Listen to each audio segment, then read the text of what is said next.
Hi dear learners, welcome to the next class of I plus NTA UGC NET Paper 2 in English. Unit 1 Poetry, Section 1 English Poetry Day, third section, The Renaissance English Poetry ആണല്ലോ നമ്മൾ discuss ചെയ്തുകൊണ്ടിരിക്കുന്നത്. നോക്കാം class number 3യിലേക്ക്. It's about sonnets. Little song, ഒരു ചെറിയ ഗാനം എന്ന meaning ഉള്ള സോണറ്റ് എന്ന് പറയുന്ന വേർഡിൽ നിന്നാണ് സോണറ്റ്സ് എന്ന് പറയുന്ന വേർഡ് ഒറിജിൻ ചെയ്തത്. ഒരു 14 ലൈൻഡ് പോയമാണ് സോണറ്റ് എന്ന് പറയുന്നത്. ഏതൊരു 14 ലൈൻഡ് പോയത്തിനെയും നമുക്ക് സോണറ്റ് എന്ന് വിളിക്കാൻ കഴിയില്ല. എന്താണ് പ്രത്യേകത? അതിനൊരു ഫിക്സ്ഡ് റൈം സ്കീം ഉണ്ടായിരിക്കണം. അതായത് ഡിഫറെന്റ് ടൈപ്സ് ഓഫ് സോണറ്റ്സ് ഉണ്ട് നമുക്ക്. അതിൽ ഓരോ സോണറ്റിനും അതിൻ്റെതായ യുണീക്ക് റൈം സ്കീമും കാണും. അപ്പോൾ ഫിക്സ്ഡ് റൈം സ്കീമുള്ള 14 ലൈൻഡ് ആയിട്ടുള്ള പോയിന്റ്സിനെ നമ്മൾ സോണറ്റ് എന്ന് വിളിക്കുന്നത്. അയാമിക് പെന്റാമീറ്ററിലാണ് ട്രഡീഷണലി സോണറ്റ്സുകൾ എഴുതിയിരിക്കുന്നത്. ഇനി ഇതിന്റെ ഘടന എങ്ങനെയാണെന്ന് വെച്ചാൽ, അൺസ്ട്രെസ്ഡ് ആയിട്ടുള്ള സിലബിൾസ് 5 സെറ്റ്സ് കാണും. 5 സെറ്റുകളിലായിട്ടുള്ള അൺസ്ട്രെസ്ഡ് സിലബിൾസ്. പിന്നീടോ സ്ട്രെസ്ഡ് ആയിട്ടുള്ള സിലബിൾസ് ഉണ്ടാകും. അത് ആർക്ക് വേണ്ടിയാണ്? 10 സിലബിൾ ഉള്ള ഒരു ലൈനിന് വേണ്ടി. 10 സിലബിൾ ലൈനിന് വേണ്ടിയിട്ട് സ്ട്രെസ്ഡ് സിലബിൾസും കാണും. കൂടാതെ 5 സെറ്റ്സ് ഓഫ് അൺസ്ട്രെസ്ഡ് സിലബിൾസും ഉണ്ടാവും. സോണറ്റ്സ് ഇൻവെന്റ് ചെയ്തത്, ഈ ഒരു ജോണർ ഇൻവെന്റ് ചെയ്തത് ഇറ്റലിയിലാണ്. അത് ആരാണ്? ഇറ്റാലിയൻ പോയറ്റായ ഗിയക്കോമോ ഡാ ലെന്റിനിയാണ് ഇൻവെന്റ് ചെയ്തത്. Giacomo da Lentini, Italian poet, invented sonnets during the 1200s. 1200കളിലാണ് സോണറ്റ് എഴുതിയത്. റിനൈസൻസ് സോണറ്റ്സ് 2 ടൈപ്സിലായിട്ടാണ് ഉള്ളത്. ആദ്യത്തെ ടൈപ്പ് എന്ന് പറയുന്നത് ദി ഇറ്റാലിയൻ സോണറ്റ് അല്ലെങ്കിൽ പെട്രാർക്കൻ എന്നാണ് അറിയപ്പെടുന്നത്. Petrarchan sonnet or the Italian sonnet. രണ്ടാമത്തെ ടൈപ്പ് എന്ന് പറയുന്നത് the English sonnet or the Shakespearean sonnet. നോക്കാം ആദ്യം the Italian or the Petrarchan sonnet. Italian സോണറ്റിന്റെ ഘടന ഇങ്ങനെയാണ്. അതിൽ ഒരു ഒക്ടേവും കാണും, ഒരു സെസ്റ്ററ്റും കാണും ലാസ്റ്റ്. ഒക്ടേവിലാണ് തുടക്കം, സെസ്റ്ററ്റിലാണ് ending. Octave means 8 lines, sestet means 6. നോക്കാം ഒക്ടേവിന്റെ റൈം സ്കീം എങ്ങനെയാണ്. ABBA ABBA, ഇതാണ് ഒക്ടേവിന്റെ rhyme scheme. ABBA ABBA. Octave clear ആയി. അടുത്തത് സെസ്റ്ററ്റ് ആണ്. ഈ ഒക്ടേവ് വന്നു കഴിഞ്ഞാൽ അടുത്തതായാണ് സെസ്റ്ററ്റ് വരുന്നത്. അതിന് മറ്റൊരു റൈം പാറ്റേൺ ആണ്. എന്താണ് സെസ്റ്ററ്റിന്റെ റൈം സ്കീം? നോക്കാം. ഒന്നുകിൽ CDE CDE അല്ലെങ്കിൽ CDC CDC. നമുക്ക് എങ്ങനെ വേണമെങ്കിലും പറയാം. എങ്ങനെ വേണമെങ്കിലും എന്നല്ല, ഒന്നുകിൽ CDE CDE ആയിരിക്കും, അല്ലെങ്കിൽ CDC CDC ആയിരിക്കും. നമ്മൾ കഴിഞ്ഞ സ്കെൽറ്റോണിക് വേഴ്സിന്റെ പറഞ്ഞപ്പോൾ നമ്മൾ ഡിസ്കസ് ചെയ്തതാണ് എങ്ങനെയാണ് വരുന്നതെന്ന് നമ്മൾ പറഞ്ഞു. ആ വീഡിയോ കേൾക്കാം. എങ്ങനെയാണ് നമ്മൾ ഇത് അറേഞ്ച് ചെയ്യുന്നത്, ABB അങ്ങനെ പറയുന്നത് എങ്ങനെയാണെന്ന് നോട്ടിലുണ്ട്. വ്യക്തമായ നോട്ടിൽ ഇതിനെ പറ്റി എഴുതിയിട്ടുണ്ട്. ഒരു 2 പേജിലായിട്ട് തന്നെ നമ്മൾ ഈ സോണറ്റിന്റെ റൈം സ്കീം എഴുതിയിട്ടുണ്ട്. നിങ്ങൾക്ക് മനസ്സിലാകുന്ന രീതിയിൽ വായിച്ചിട്ടാവും നിങ്ങൾ ക്ലാസ് കേൾക്കുന്നതെന്ന് വിചാരിക്കുന്നു. അങ്ങനെ ചെയ്യുക. അപ്പോ ABBA ഒക്ടേവും CDE CDE സെസ്റ്ററ്റും ആയിരിക്കും ഒന്നുകിൽ, അല്ലെങ്കിൽ ABBA ഒക്ടേവും CDC CDC സെസ്റ്ററ്റും. ഇത് രണ്ടും സെസ്റ്ററ്റ്, ഇത് രണ്ടുമാകാം. CDE CDEയും ആകാം, CDC CDCയും ആകാം. രണ്ടുമായാലും ഇറ്റാലിയൻ സോണറ്റിന്റെ സെസ്റ്ററ്റ് തന്നെയാണ്. അപ്പോൾ മൊത്തത്തിൽ ഒരു ഇറ്റാലിയൻ സോണറ്റിന്റെ സ്ട്രക്ചർ എങ്ങനെയായിരിക്കും? ഒന്നുകിൽ ABBA CDE CDE അല്ലെങ്കിൽ ABBA CDC CDC. ഇങ്ങനെയായിരിക്കും മൊത്തത്തിൽ ആ സോണറ്റിന്റെ സ്ട്രക്ചർ. തോമസ് വിയാറ്റ് ഏകദേശം 1500s ഏർലി പീരീഡിലാണ് ഇറ്റാലിയൻ സോണറ്റ് ഇംഗ്ലീഷിലേക്ക് കൊണ്ടുവന്നത്. ഇമ്പോർട്ട് ചെയ്തത് തോമസ് വിയാറ്റ് ആണ്. ഇതിൽ ഒക്ടേവിലാണ് പ്രധാന പ്രശ്നം അവതരിപ്പിക്കുന്നത്. പ്രശ്ന അവതരണം, അതായത് പോയത്തിന്റെ പ്രധാന കോൺഫ്ലിക്റ്റ് ജനറേറ്റ് ചെയ്തത്, ഇൻട്രൊഡ്യൂസ് ചെയ്തത് ഈ ഒക്ടേവിലാണ്. ഇനി സെസ്റ്ററ്റിലോ അടുത്ത 6 വരികളിലാണ് ഇതിന്റെ സൊല്യൂഷൻ. ആ പ്രോബ്ലത്തിന്റെ, അത്രയും നേരം പറഞ്ഞ പ്രോബ്ലത്തിന്റെ സൊല്യൂഷൻ എന്ന് പറയുന്നത് എവിടെയാണ്? ഈ സെസ്റ്ററ്റിൽ ലാസ്റ്റ് 6 ലൈൻസിലാണ് പറയുന്നത്. ഇതാണ് സോണറ്റിന്റെ ആ ഒരു ഇൻട്രിൻസിക് ലിറ്റററി സ്ട്രക്ചർ. ഇംഗ്ലീഷ് സോണറ്റിന് അടുത്ത സോണറ്റ് ആണ് ദ ഇംഗ്ലീഷ് സോണറ്റ്. ഇംഗ്ലീഷ് സോണറ്റിന്റെ മറ്റൊരു പേര് ഷേക്സ്പീരിയൻ എന്നാണ്. ഇത് ഒരിക്കലും ഷേക്സ്പിയർ അല്ല ഇംഗ്ലീഷ് സോണറ്റ് കണ്ടുപിടിച്ചത്. ഇത് ഇൻട്രൊഡ്യൂസ് ചെയ്തത് ആക്ച്വലി ഏൾ ഓഫ് സറേ ആണ്. ഓർക്കുക, ഇറ്റാലിയൻ ഓർ പെട്രാർക്കൻ സോണറ്റ് ഇറ്റലിയിൽ നിന്ന് ഇമ്പോർട്ട് ചെയ്ത് അത് ഇവിടെ ഇംഗ്ലണ്ടിൽ ഇൻട്രൊഡ്യൂസ് ചെയ്തത് വിയാട്ട് ആണെങ്കിൽ, ദി ഇംഗ്ലീഷ് സോണറ്റ് ഇൻട്രൊഡ്യൂസ് ചെയ്തത് Earl of Surrey Henry Howard ആണ്. അദ്ദേഹം ഇത് ഇൻട്രൊഡ്യൂസ് ചെയ്തെങ്കിലും അത് എക്സ്പെരിമെന്റ് ചെയ്ത ഒരു പോയറ്റ് ആയിരുന്നു, ഒരു റൈറ്റർ ആയിരുന്നു ഷേക്സ്പിയർ. അതുകൊണ്ട് ഷേക്സ്പീരിയൻ സോണറ്റ് എന്ന് അറിയപ്പെടുന്നു. ഷേക്സ്പിയറിന്റെ പേരിലാണ് അറിയപ്പെടുന്നത്. നമ്മൾ കഴിഞ്ഞ ക്ലാസ്സുകളിൽ പറഞ്ഞു, നോവൽ കോഡെക്സ് എന്ന മാനുസ്ക്രിപ്റ്റ് ബിയോൾഫ് മാനുസ്ക്രിപ്റ്റ് എന്നാണ് അറിയപ്പെടുന്നത്. കാരണം ബിയോൾഫ് ഫേമസ് ആയി, ബിയോൾഫ് സൂക്ഷിച്ചിരുന്ന, പ്രിസർവ് ചെയ്തതിന്റെ പേരിലാണ് നോവൽ കോഡെക്സ് അറിയപ്പെടുന്നത്, ബിയോൾഫ് മാനുസ്ക്രിപ്റ്റ് എന്ന്.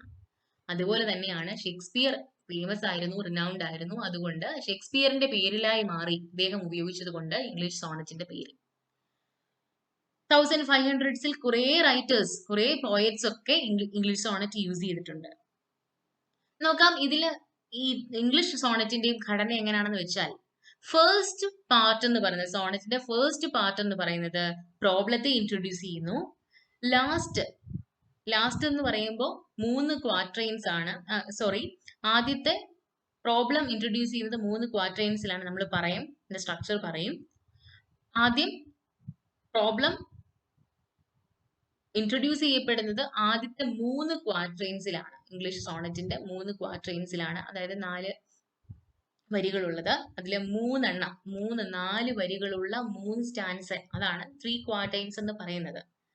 അതിലാണ് ഇംഗ്ലീഷ് സോണറ്റ്സിൽ പ്രോബ്ലം റേസ് ചെയ്യുന്നത് അവിടെയാണ്. ഇനി അതിന്റെ ഗതി മാറുന്നത്, അതിന്റെ ഡിറക്ഷൻ മാറി അത്രയും നേരം സംസാരിച്ചുകൊണ്ടിരുന്ന ആ ഒരു ടോൺ മാറുന്ന സ്ഥലത്തിന് നമ്മൾ എന്തെന്നാ പറയുന്നത്? വോൾട്ട എന്ന് പറയും, അല്ലെങ്കിൽ ഒരു ടേൺ എന്ന് പറയും. either we call it a volta or we call it as a turn. ഇനി ഫൈനൽ ഒരു കപ്ലറ്റ് ആയിരിക്കും, അതായത് ഒരു ഈരടി ആയിരിക്കും, റൈമിംഗ് കപ്ലറ്റ് ആയിരിക്കും. അതുപോലെ തന്നെ നേരത്തെ പറഞ്ഞ ക്വാർട്ടറൈനും അതും റൈമിംഗ് ആണ്, നമ്മൾ പറയും. ഫൈനൽ കപ്ലറ്റിലാണ് ഈ ചേഞ്ച് ഡയറക്ഷൻ, അതുപോലെ തന്നെ ഈ തോട്ടും ഇമോഷനും ഒക്കെ ഇലസ്ട്രേറ്റ് ചെയ്യുന്നത്. അതായത് കൺക്ലൂഷൻ എന്ന് പറയുന്നത് ഈ കപ്ലറ്റിലാണ്. നോക്കാം ഇംഗ്ലീഷ് അല്ലെങ്കിൽ ഷേക്സ്പീരിയൻ സോണറ്റിന്റെ ഘടന. 3 ക്വാർട്ടറൈൻസ് ആണുള്ളത്. അതായത് sections of 4 lines, 3 sections of 4 lines, 4 വരികൾ 3 സെക്ഷൻ ആയിട്ട്. അതിനെയാണ് നമ്മൾ 3 ക്വാർട്ടറൈൻസ് എന്ന് പറയുന്നത്. ഇതിനെ സ്റ്റേവ്സ് എന്നും വിളിക്കും. ഒന്നുകിൽ ക്വാർട്ടറൈൻസ് എന്ന് വിളിക്കും, അല്ലെങ്കിൽ സ്റ്റേവ്സ് എന്നും വിളിക്കും. ഓർക്കുക, എന്താണ് റൈം സ്കീം? ഈ സ്റ്റേവ്സിന്റെ 3 ക്വാർട്ടറൈൻസിന്റെ റൈം സ്കീം എങ്ങനെയാണ്? A B A B C D C D E F E F. A B A B C D C D E F E F.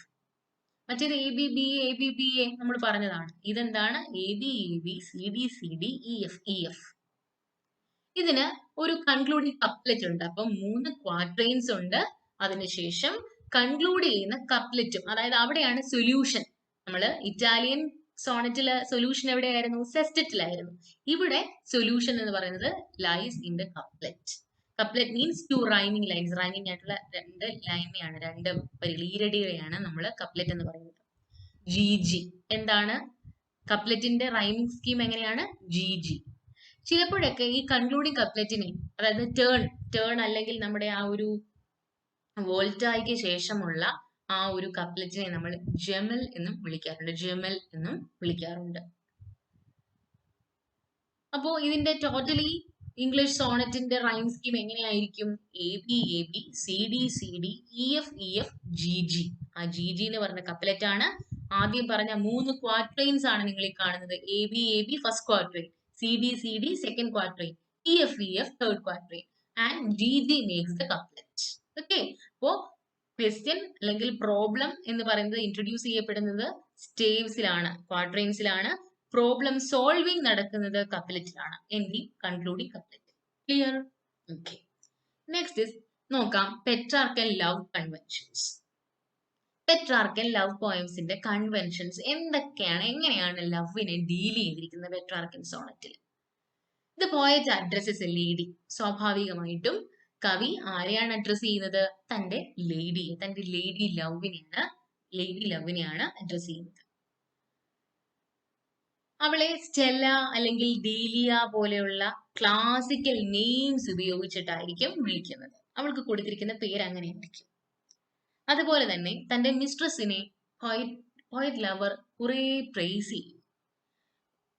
അവളെ തന്റെ പ്രണയത്തിന്റെ ഇമേജ് ആയിട്ടും ഓബ്ജക്റ്റ് ആയിട്ടും ഒക്കെ വർണ്ണിക്കുകയും കുറെ സൂപ്പർലേറ്റീവ് ക്വാളിറ്റീസ് ആട്രിബ്യൂട്ട് ചെയ്യുകയും ചെയ്യും. അതായത് തന്റെ ബെലവിഡിന്റെ ബ്യൂട്ടിയെ വർണ്ണിക്കാൻ വേണ്ടിയിട്ട് ദ മോസ്റ്റ് ബ്യൂട്ടിഫുൾ പോലെയുള്ള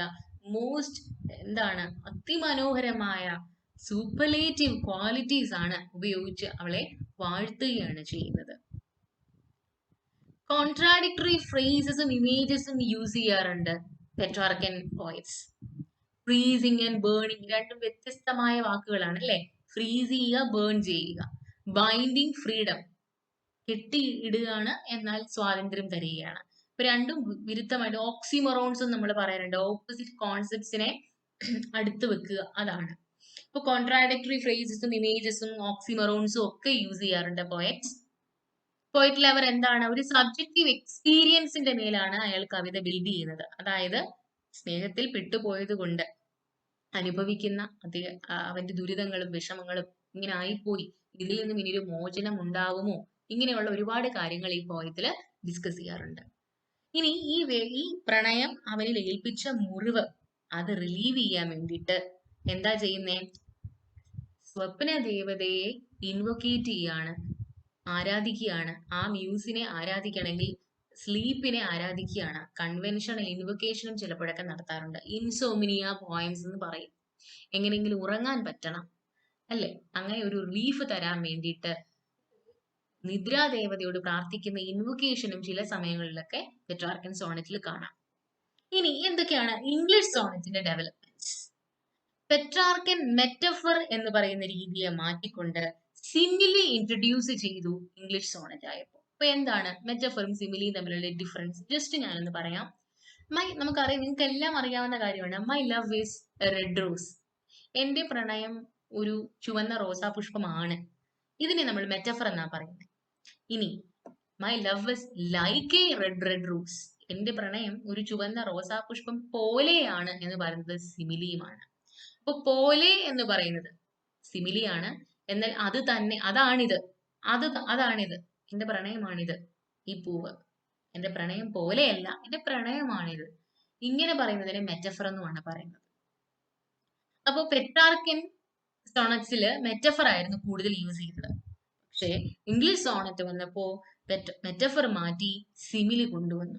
അതുപോലെ കോമൺ ഒബ്സർവേഷൻ അല്ലെ, വലിയ ആലങ്കാരികത ഒന്നുമില്ല. എന്റെ പ്രണയം റോസാപുഷ്പമാണെന്നൊന്നും ഞാൻ പറയുന്നില്ല, പക്ഷെ അതുപോലെയാണ്. ഓക്കെ, അപ്പൊ കോമൺ ഒബ്സർവേഷൻ ആണ് പറയുന്നത്, ഡയറക്റ്റ് പെർസെപ്ഷൻ ആണ് പറയുന്നത്, പോസിബിൾ ആയ കാര്യങ്ങൾ.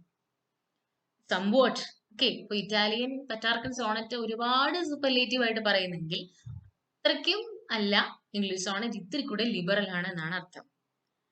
പെർസ്വേസീവ് റീസണിങ്, അതായത് റീസണിങ് ഇത്തിരി കൂടെ റിനൈസൻസ് പീരീഡ് ആണ്. എല്ലാവരും റാഷണാലിറ്റി ഒക്കെ യൂസ് ചെയ്ത് തിങ്ക് ചെയ്യുന്ന ഒരു സമയമാണ്.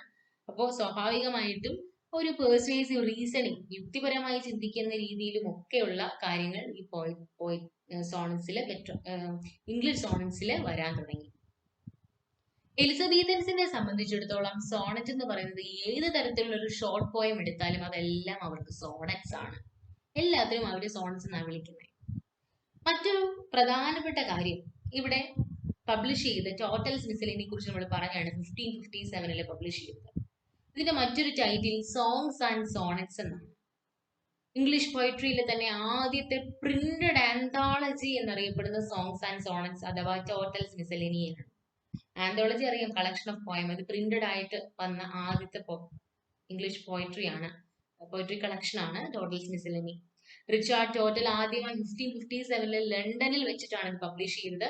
പിന്നീട് 16th സെഞ്ചുറിയിൽ പല എഡിഷൻസിലായി പബ്ലിഷ് ചെയ്യപ്പെട്ടു. വോളിയം 271 പോയംസ് ഇൻക്ലൂഡ് ചെയ്തിട്ടുണ്ട്. പോയിറ്റിക് ആന്തോളജീസിലെ ആദ്യത്തേത്, പ്രഥമ എന്ന് നമുക്ക് പറയാവുന്ന ഒരു പോയിട്രി കളക്ഷൻ ആണ് ടോട്ടൽസ് മിസലേനി. 16th സെഞ്ചുറിയുടെ എൻഡ് ആയപ്പോ ഓൾമോസ്റ്റ് പോപ്പുലർ ആയി ഈ കളക്ഷൻ. ഇംഗ്ലീഷ് പോയിട്രിയിലേക്ക് ടോട്ടലിന്റെ ഗ്രേറ്റ് കോൺട്രിബ്യൂഷൻ ആയിട്ടാണ് ടോട്ടൽസ് മിസലേനിയെ കണക്കാക്കുന്നത്.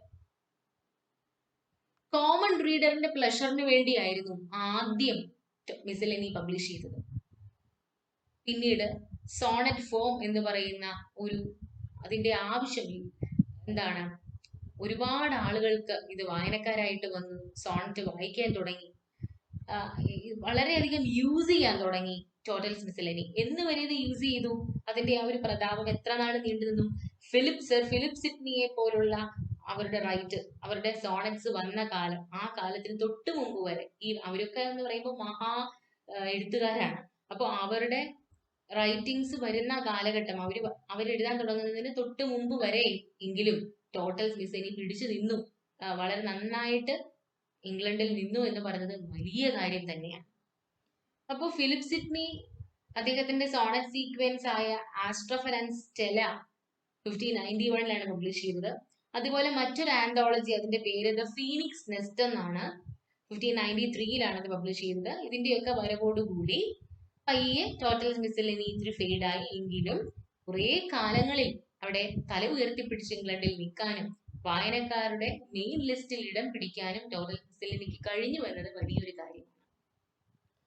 ഈ കളക്ഷനിൽ ഹെൻറി ഹവേർഡിന്റെ വർക്ക്സ് കുറേയുണ്ട്. അതുപോലെ തന്നെ തോമസ് വ്യാറ്റ്, ഹെൻറി ഹവേർഡ് എന്ന് പറയുന്നത് ഏൾ ഓഫ് സറയാണ്. ഏൾ ഓഫ് സറയായ ഹെൻറി ഹവേർഡിന്റെ വർക്ക്സ് ആണ് കൂടുതലും ഉള്ളത്. അതുപോലെ തന്നെ തോമസ് വ്യാറ്റിന്റേതും ഉണ്ട്. രണ്ടുപേരും ഇറ്റാലിയൻ പോയിട്രിയിൽ നിന്നും വളരെയധികം ഇൻഫ്ലുവൻസ് ലഭിച്ച പോയിറ്റ്സ് ആണ്. ഏൾ ഓഫ് സറേ, അദ്ദേഹം ആണ് ഇംഗ്ലീഷ് സോണറ്റ്, അതായത് പെട്രാർക്കൽ സോണറ്റ് മോഡിഫൈ ചെയ്തുകൊണ്ട് ഇംഗ്ലീഷ് സോണറ്റ് ഇംഗ്ലണ്ടിൽ അവതരിപ്പിച്ചത്. ഷേക്സ്പിയറിയൻ സോണറ്റ് എന്നറിയപ്പെടുന്നത് ഷേക്സ്പിയർ അദ്ദേഹത്തിന്റെ പേരിലാണ് സോണറ്റ് അറിയപ്പെടുന്നത്. നമ്മൾ പറഞ്ഞു, അദ്ദേഹം ഇത് വൈഡ്ലി യൂസ് ചെയ്തിട്ടുണ്ട്. അതുകൊണ്ട് സറേ ക്രിയേറ്റ് ചെയ്ത ഫോം എന്ന് പറയുന്നതിന് 3 ക്വാഡ്രെയിൻസ് ആണ് ഉണ്ടായിരുന്നത്. അതായത് ഓൾട്ടർനേറ്റ് റൈമിലുള്ള 3 ക്വാഡ്രെയിൻസ് ആണ് ഉണ്ടായിരുന്നത്. ഒരു കൺക്ലൂഡിംഗ് കപ്ലെറ്റും ആയിരുന്നു ഉണ്ടായിരുന്നത്. അതായത് പെട്രാർക്കൻ ഫോമിനേക്കാളും എളുപ്പത്തിൽ സറേയുടെ ഇംഗ്ലീഷ് ഫോമിന് എഴുതാൻ പറ്റി. റൈം സ്കീമും ഇത്തിരി കൂടെ കോംപ്ലക്സ് ആയി ഇംഗ്ലണ്ടിലേക്ക് വന്നപ്പോൾ. അടുത്ത ഈ 7 എഡീഷൻസ് എന്ന് പറയുന്നത്, അതായത് മിസലേനിയുടെ 7 എഡീഷൻസ് എന്ന് പറയുന്നത് 1558 മുതൽ 1586 വരെയാണ് പബ്ലിഷ് ചെയ്തത്, പ്രിന്റ് ചെയ്തത്. ഫൈനൽ ആയിട്ട് ഒരു 9th എഡീഷൻ വന്നത് 1587 എലിസബത്തൻ പീരീഡിൽ വളരെ പോപ്പുലറായി നിന്ന ഒരു വർക്കായിരുന്നു ഇത്. അതുപോലെ തന്നെ എലിസബത്തൻ ലിറ്ററേച്ചറിലേക്ക് 1557 ഇതിന്റെ പബ്ലിഷിങ്ങോട് കൂടി എലിസബത്തൻ ലിറ്ററേച്ചറിലേക്ക് വലിയ ഒരു എൻട്രി തന്നെ ടോട്ടൽസ് മിസലേനി നടത്തി. അതായത് എലിസബത്ത് ഫസ്റ്റ് സിംഹാസനത്തിലേക്ക് കയറുന്നതിന് തൊട്ട് മുമ്പിലത്തെ വർഷം, ആ സമയമാണ് അത് പബ്ലിഷ് ചെയ്തത്. ഇതിൽ പറഞ്ഞിരിക്കുന്ന ചില വരികളൊക്കെ ഷേക്സ്പിയർ എടുത്തിട്ടുമുണ്ട്. അതായത് അദ്ദേഹത്തിന്റെ the Merry Wives of Windsor, അതുപോലെ ഹാംലെറ്റ് പോലെയുള്ള പ്ലേസിൽ, ടോട്ടൽസ് മിസലേനിയിലെ പല പോയംസിൽ, പ്രധാനമായിട്ടും ഒരു അനോണിമസ് പോയത്തിൽ, ആരാണ് എഴുതിയിരിക്കുന്നത്, ആരാ കോൺട്രിബ്യൂട്ടർ എന്ന് അറിയില്ല, അങ്ങനെയുള്ള ഒരു പോയത്തിൽ നിന്നും ഡയറക്റ്റ് ആയിട്ട് കോട്ട് ചെയ്യുന്നുണ്ട് ഷേക്സ്പിയർ. ആ ലൈൻ ഇതാണ്: against him that had slandered a gentlewoman with himself. ഇങ്ങനെയുള്ള ഒരു ലൈൻ അദ്ദേഹം the Merry Wives of Windsor, അതുപോലെ തന്നെ ഹാംലെറ്റ് പോലെയുള്ള പ്ലേസിൽ അദ്ദേഹം യൂസ് ചെയ്തിട്ടുണ്ട്, കോട്ട് ചെയ്തിട്ടുണ്ട്. അതുപോലെ തന്നെ റേപ്പ് ഓഫ് ലുക്രീസിലും അദ്ദേഹം കോട്ട് ചെയ്യുന്നുണ്ട്. ഈ വരിയിൽ നിന്നാണ് അദ്ദേഹം റേപ്പ് ഓഫ് ലുക്രീസിൽ എടുത്തിട്ടുള്ളത്. റേപ്പ് ഓഫ് ലുക്രീസിൽ അദ്ദേഹം ഈ വരി കോട്ട് ചെയ്യുന്നുണ്ട്. ടോട്ടൽസ് മിസലേനിയെ കുറിച്ച് പറഞ്ഞാൽ ഇംഗ്ലീഷ് പോയറ്റിക് കളക്ഷൻ 16th സെഞ്ചുറിയിൽ നടന്ന ഏറ്റവും പ്രധാനപ്പെട്ട ഒരു കളക്ഷനാണ് നമ്മൾ പറഞ്ഞിരുന്നത്. ഒരു തരത്തിൽ എലിസബീതൻ ഇംഗ്ലണ്ടിലെ ആന്തോളജീസ് സീരീസിന് അങ്ങനെ ഒരു ആന്തോളജി ഇനിയും പ്രൊഡ്യൂസ് ചെയ്യാൻ ഒരു പ്രേരണയായതും ആന്തോളജി കളക്ഷനും ആന്തോളജി പ്രൊഡക്ഷനും ഒരു ഇനാഗുറേഷൻ, അതിന്റെ ഒരു വിപ്ലവം തുടക്കം കുറിച്ചതും ടോട്ടൽസ് മിസലിനിയാണെന്ന് നമുക്ക് നിസ്സംശയം പറയാം. റിനൈസൻസ് പീരീഡിന്റെ ഉയർച്ചയാണ് ഇതൊക്കെയും. റിനൈസൻസ് പീരീഡിന്റെ ലിറ്റററി ഫീച്ചേഴ്സും റിനൈസൻസിന്റെ പ്രത്യേകതകളും അതുപോലെ തന്നെ എങ്ങനെയാണ് ലിറ്ററേച്ചറിൽ റിനൈസൻസ് ഇന്നോവേഷൻസ് കൊണ്ടുവന്നതെന്നും ഈ സമയത്ത് കഴിഞ്ഞ കാലങ്ങളിൽ നിന്ന് വ്യത്യസ്തമായി വന്ന മാറ്റങ്ങളും നിങ്ങൾക്ക് മനസ്സിലായി കാണും. അതുപോലെ തന്നെ പുതിയ ജാനേഴ്സും അതിന്റെ ഡിഫറെന്റ് ടൈപ്സും റൈം സ്കീംസും മീറ്റേഴ്സും ഒക്കെ നിങ്ങൾ അറിഞ്ഞു കഴിഞ്ഞു. നന്നായിട്ട് നോട്ട് വായിക്കുക, മോക്ക് ടെസ്റ്റ് ചെയ്ത് നോക്കുക, വീണ്ടും ക്ലാസ് കേൾക്കുക, റിവൈസ് ചെയ്യുക. റിവിഷൻ ആണ് ഏറ്റവും ഇമ്പോർട്ടൻറ്റ്. നന്നായിട്ട് പഠിക്കുക. അടുത്ത ക്ലാസ്സിൽ അടുത്ത സബ്സെക്ഷനുമായി നമുക്ക് വീണ്ടും കാണാം. Keep learning and thank you.